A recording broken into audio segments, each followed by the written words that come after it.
So this is Team Fortress. Now I've maxed everything out, including the resolution, and at the moment we're getting nearly 60 frames per second. I'm sure with some firefights going it might dip slightly, but it's not very taxing game on the system, this one. So with a few characters it does dip down to just above 40. So I suppose if you insist on higher frame rates, if you've got the monitor for it, then just bump those quality settings down a touch. Right, so that's Team Fortress 2. This is Call of Duty World at War, maxed out, highest resolution. I think there's one or two settings that have yes or no flags that I've switched off, but the main graphical settings all set to the highest quality. The good thing about a build like this is you can play a lot of the older games on high settings. I mean, it does dip a bit with a few effects, but at the moment nudging 30.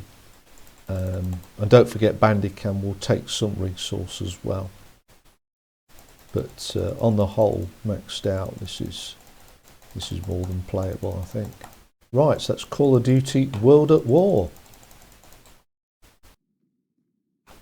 Okay, so this is Fortnite, and I've got the performance render mode active, and some of the settings set to medium, and a few set to low, and a few switched off, so you can definitely experiment, because with not a lot going on at the moment, we're getting pretty rock solid 60 frames per second. I'm sure that'll dip slightly when a few characters get moving on the screen, but you can be sure that you won't have too much difficulty playing this game. And it does give you a bit of leeway as well with some of those settings, as I said. So it's your own personal preference, really. Right, so that's Fortnite. Up next is Grand Theft Auto 5. Now I've got the majority of the quality settings set onto normal, and the resolution is on the highest, and with this opening driving sequence it's getting a pretty steady 30 frames per second, which in a game like this is pretty good. So what I'll do is I'll just get to the point there's a few more vehicles, but I don't think that rate will go down by too much, if at all. It's pretty steady at 30.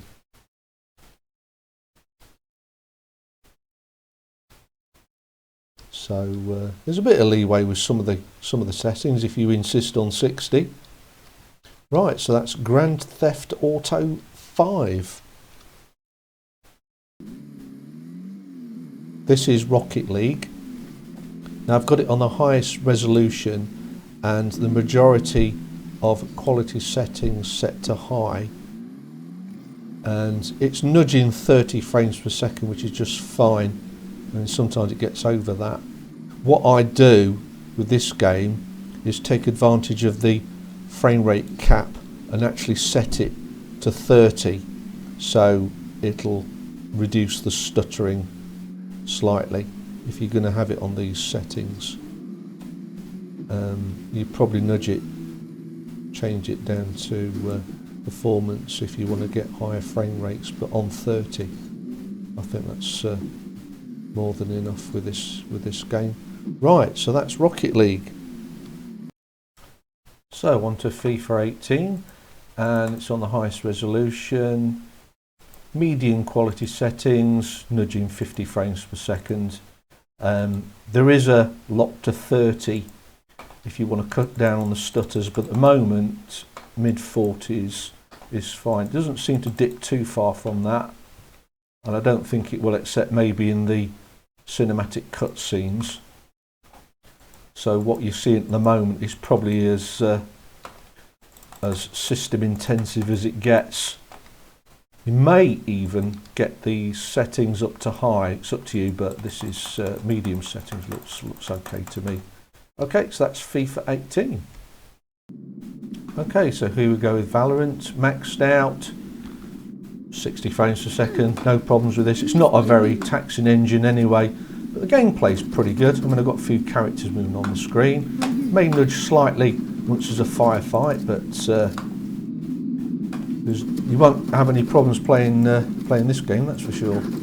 Okay, so that's Valorant by Doom Eternal. And it's a bit of an oddity, this one, because I've got all the quality settings set to low and the resolution set to almost the minimum, and the resolution scale set to the minimum. It's not looking that brilliant, and we're barely getting double figure frame rate, which is really strange, because compared to another build that I've done, it had a lower tiered i5. I think it was a couple of generations below this one, and an R5 340X graphics card with 2GB of RAM, 8GB RAM SSD. That was a lot more playable, so if anybody can shed some light on it as to why this is not keeping up with it, maybe there's a config file I can tweak. Now also, I know AMD drivers, they tend to keep them more up to date than Nvidia, so maybe that's something to do with it. But anyway, I thought I'd try this out. It's not really going to be playable as it stands. Right, so that's Doom Eternal. Okay, just to sum up then, this build doesn't seem to have too much difficulty playing a lot of the more popular freebie online games like Fortnite and Valorant and Team Fortress 2, which is what we expected. And it'll even play some modern games at decent frame rates, such as FIFA 18. But as in the last video, it does struggle with some of the more graphical intensive games like Doom Eternal. And I even tried Red Dead Redemption 2 and Forza Horizon 4, and those games just weren't playable despite my best efforts. So my gut feeling is those Nvidia drivers just aren't up to spec really when you compare the AMD ones. As I explained in that Doom Eternal video, one of my builds, similar spec, except it had an i5 that was a generational 2 back on this one, and an R5 340X AMD graphics card with 2GB of VRAM, and that was a lot. Seemed to play a lot better compared to this one. Okay, so provided you're not going to play any of the more intensive recent graphical games, this system should cope very well with most things you can throw at it. Right, thanks for watching. Any questions, just drop a comment and don't forget to subscribe. Thanks.